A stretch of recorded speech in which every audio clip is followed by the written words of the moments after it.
جتنے دوستوں کی مجلس کے آثار انسان کی زندگی پر آتے ہیں،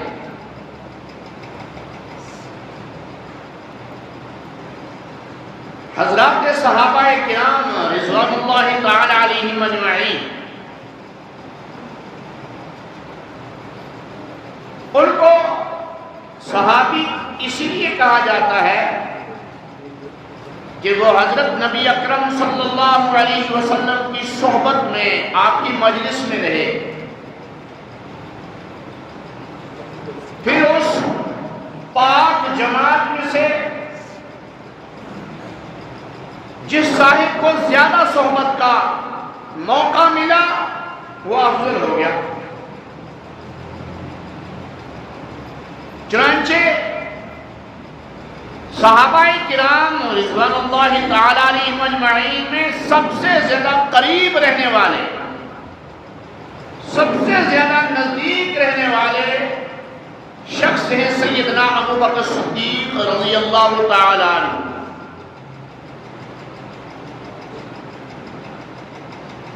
اسلام کا عقیدہ ہے، اہل سنت والجماعت کا یہ عقیدہ ہے کہ انبیاء کرام علیہ السلام کے بعد امت میں سب سے افضل ترین درجہ سیدنا ابو بکر صدیق رضی اللہ تعالی عنہ کا ہے۔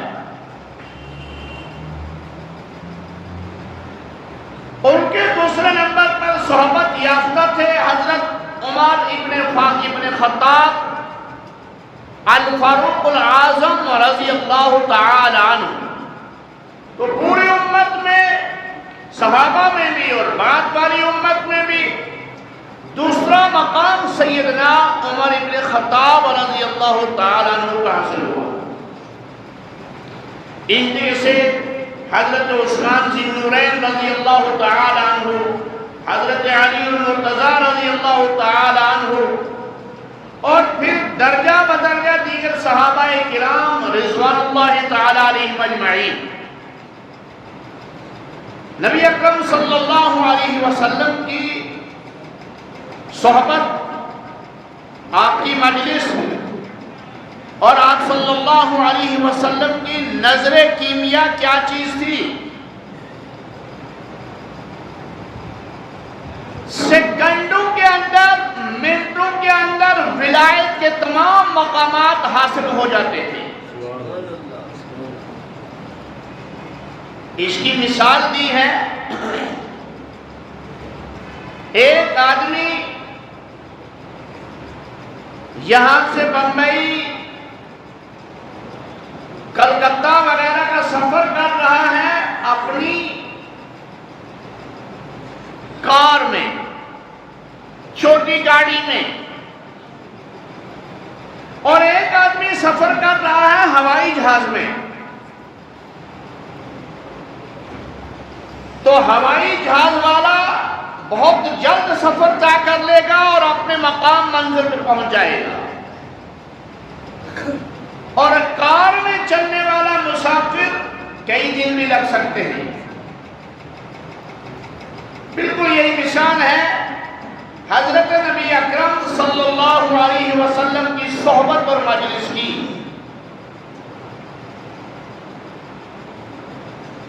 کسی غزوہ میں ایک چرواہا حاضر خدمت ہوا، بکریاں چرانے والا، اور اس نے عرض کی، یا رسول اللہ صلی اللہ علیہ وسلم، آپ کی تعلیمات کیا ہیں؟ آپ کیا تعلیم دیتے ہیں؟ آپ صلی اللہ علیہ وسلم نے مختصر باتیں اسلام کی بیان کی کہ توحید کی تعلیم دیتے ہیں، محمد عربی صلی اللہ علیہ وسلم کی رسالت کی گواہی کی تعلیم دیتے ہیں، قرآن اللہ کی کتاب ہے، نماز اللہ کا حق ہے، وغیرہ وغیرہ چیزیں بیان فرمائیں۔ اب یہ کہتا ہے اگر میں اسلام قبول کر لوں میرے لیے کیا ہے؟ آپ نے فرمایا تمہیں جنت ملے گی، جہنم سے ہمیشہ کے لیے بچ جاؤ گے۔ اب اس نے کلمہ پڑھا، اشہد ان لا الہ الا اللہ واشہد ان محمدا عبدہ ورسولہ۔ کلمہ پڑھنے کے بعد اب یہ صحابی ہو گئے کہ انہوں نے ایمان کی حالت میں نبی اکرم صلی اللہ علیہ وسلم کو زیارت بھی کی اور ایمان ہی کی حالت میں ہے یہ۔ اب یہ دوسرا سوال کر رہے ہیں کہ اس وقت ابھی فوری طور پر میرے لیے کیا حکم ہے، کیونکہ اس وقت جہاد چل رہا تھا۔ تو نبی اکرم صلی اللہ علیہ وسلم نے فرمایا کہ تم جہاد میں کود جاؤ۔ کہنے لگا کہ فائدہ، انعام کیا ملے گا؟ فرمایا اگر تم مارے گے تو شہادت کی موت حاصل ہوگی، شہادت کا اعلیٰ درجہ حاصل ہوگا، اور اگر تم زندہ واپس آئے تو غازی بن کر آؤ گے۔ یہ شخص ٹوٹ پڑا میدان جہاد میں، دشمن سے لڑا، شہید ہو گیا۔ اس نے اسلام قبول کرنے کے بعد کوئی نماز نہیں پڑھی، قرآن کی تلاوت نہیں کی، کوئی درود پاک نہیں پڑھا، کوئی ذکر اللہ کا کام نہیں کیا، کوئی اور کام اس نے نہیں کیا۔ صرف رسول اللہ صلی اللہ علیہ وسلم پر ایمان لانے کے بعد پہلا کام جو اس وقت چل رہا تھا، میدان عمل میں کود پڑا، یہ جنت میں چلا گیا۔ علماء نے لکھا کہ یہ رسول اکرم صلی اللہ علیہ وسلم کی صحبت کی برکت تھی کہ آپ کی تھوڑی دیر صحبت نصیب ہوئی شخص کو، صحابی رسول صلی اللہ علیہ وسلم کو، تو اللہ تعالیٰ نے اس کو ولایت کے تمام درجات سے فائز کروا کر شہادت کا اعلیٰ مقام عطا فرما دیا۔ یہ ہے نظر کیمیا اور صحبت کیمیا اصل رسول پاک صلی اللہ علیہ وسلم کی۔ اسی لیے صحابہ کرام رضوان اللہ تعالی علیہم اجمعین کے خلاف لکھنا، زبان کھولنا اور صحابہ کی عظمت کے خلاف کوئی بات کہنا، یہ اللہ کو بھی ناپسند ہے، اللہ کے حبیب دو عالم صلی اللہ علیہ وسلم کو بھی ناپسند ہے۔ آپ نے ارشاد فرمایا الصحابی کالنجوم بیائیہم اقتدیتم اہتدیتم۔ جس طرح فرمایا کہ میری مثال سورج کی سی ہے، ایک آسمان پہ سورج ہے، ایک زمین پہ سورج ہے۔ آسمان کا سورج طلوع بھی ہوتا ہے، غروب بھی ہوتا ہے، زمین کا سورج طلوع ہوا ہے، غروب نہیں ہوا۔ اور آسمان کا سورج سے زمین کا سورج بہت زیادہ روشن ہے کہ آسمان کے سورج نے اور آسمان کے چاند نے روشنی کی بھیگ لی ہے جناب محمد رسول اللہ صلی اللہ علیہ وسلم کے چہرہ انور سے۔ فرمایا الصحابی کا نجوم، اس طریقے سے میرے ساتھ میری ذات پر میری زندگی میں ایمان لا کر، میری زیارت کر کے ایمان کی حالت پر رہنے والا اور ایمان ہی کی حالت میں دنیا سے رخصت ہونے والا، یہ میرا صحابی ہے۔ الصحابی کالنجوم، میرے صحابہ کی مثال ستاروں جیسی ہے۔ جس طرح ہر ستارے کا کنیکشن اور تعلق سورج کے ساتھ جڑا ہوا ہے، فرمایا ہر صحابی کا تعلق اور کنیکشن میری ذات کے ساتھ ہے، میرے دل مبارک کے ساتھ ہے۔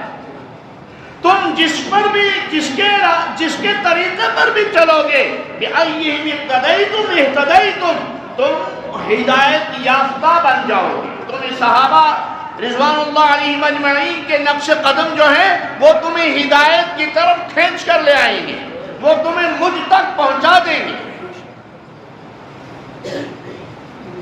خلافت راشدہ سیدنا ابوبکر صدیق رضی اللہ تعالی عنہ، سیدنا عمر ابن خطاب رضی اللہ تعالی عنہ، سیدنا عثمان بن نورین رضی اللہ تعالی عنہ، سیدنا علی المرتضی رضی اللہ تعالی عنہ، یہ دور جو ہے، اور سیدنا حسن بن علی رضی اللہ تعالی عنہ کے 6 مہینے، یہ دور جو ہے یہ خلافت راشدہ کہلاتی ہے۔ بنو امیہ کے ایک عظیم ترین آدمی کو اللہ نے اس قوم کے لیے منتخب فرمایا، وہ تھے سیدنا عمر ابن عبدالعزیز رحمۃ اللہ علیہ۔ سیدنا عمر ابن عبدالعزیز رحمۃ اللہ علیہ 2.5 سال تک مملکت اسلامیہ کے فرما روا رہے اور خلیفۃ المسلمین رہے، اور ان کی خلافت پر علماء کا اتفاق ہے کہ ان کی حکومت اور ان کی خلافت علامہ جہاں کے خلافت راشدہ تھی، خلافت راشدہ کے طریقے پر تھی۔ انصاف ایسا تھا ان کے حکومت میں کہ ایک گھاٹ پر بھیڑیا اور بکری پانی پیا کرتے تھے، لیکن بھیڑیا بکری کے ساتھ چھیڑ نہیں کیا کرتا تھا۔ انصاف کا یہ عالم تھا۔ غالباً انہی سے کسی صاحب نے پوچھا کہ آپ افضل ہیں یا سیدنا امیر معاویہ رضی اللہ تعالی عنہ افضل ہیں؟ تو جواب کیا ملا؟ جواب ملا کہ سیدنا امیر معاویہ رضی اللہ تعالی عنہ کی افضلیت پوچھتے ہو، وہ جس گھوڑے پر سوار ہو کر رسول اکرم صلی اللہ علیہ وسلم کی قیادت میں میدان جہاد میں جایا کرتے تھے، اس گھوڑے کے نتھنوں کے اندر جو گرد و غبار آتا ہے، اس گرد و غبار کا مقابلہ بھی عمر ابن عبدالعزیز نہیں کر سکتے۔ یہ ہے مقام صحابہ۔ فرمایا نبی اکرم صلی اللہ علیہ وسلم کا ادنا صحابی،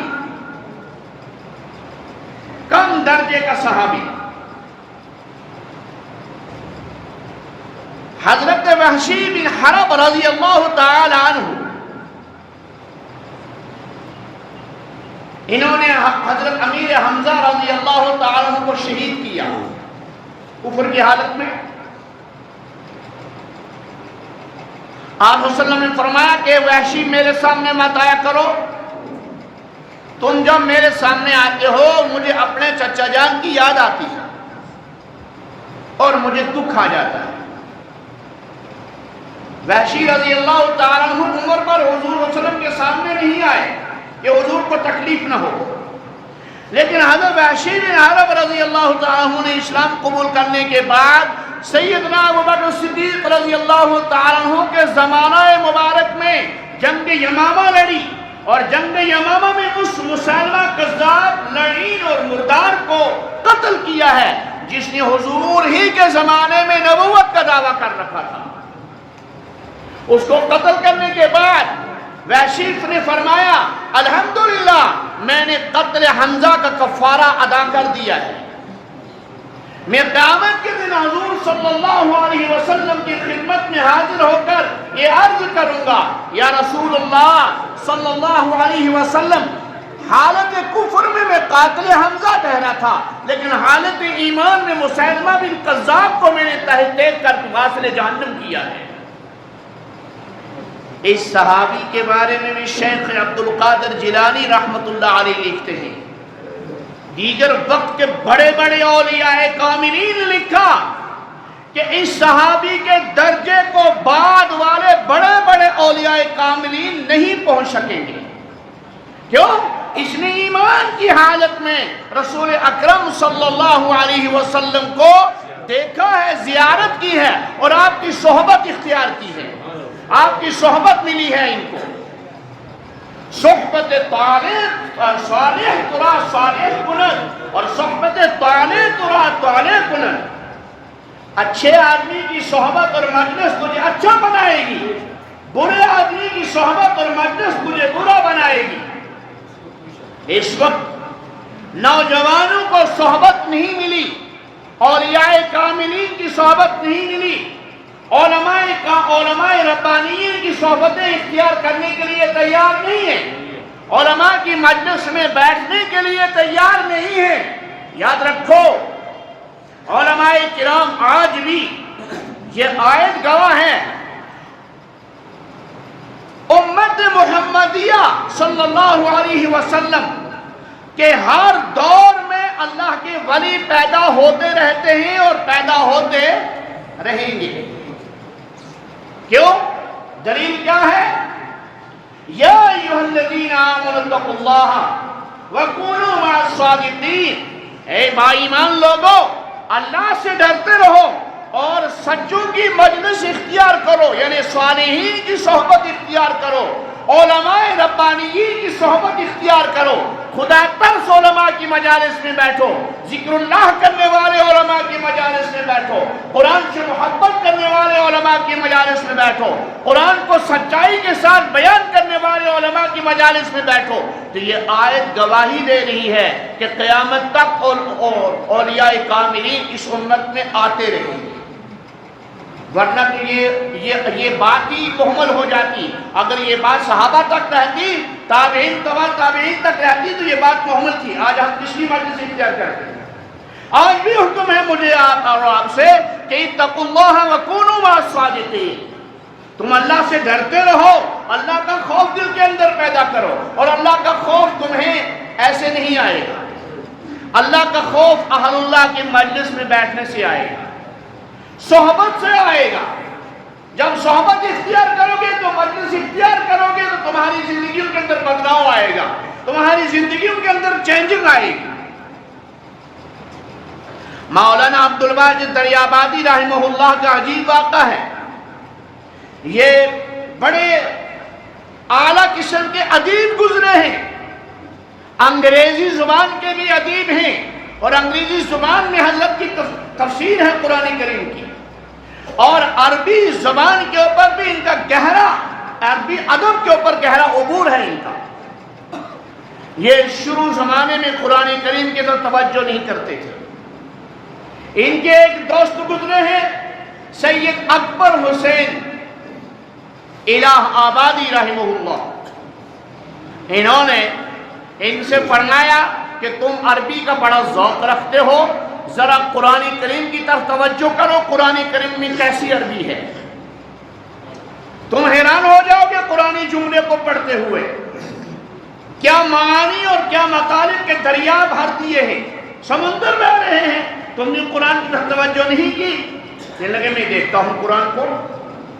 پہلی دفعہ قرآن کریم کو کھولا، کچھ گھنٹے تلاوت کی، دوسرے دن دوست سے ملے، کہنے لگے بڑی عجیب و غریب کتاب ہے ادبیت کی. کچھ عرصہ مطالعہ کی، کچھ شکوک اور شبہات دل کے اندر پیدا ہوئے، اعتراضات دل کے اندر پیدا ہوئے، تو اپنے دوست سے ملے، کہنے لگے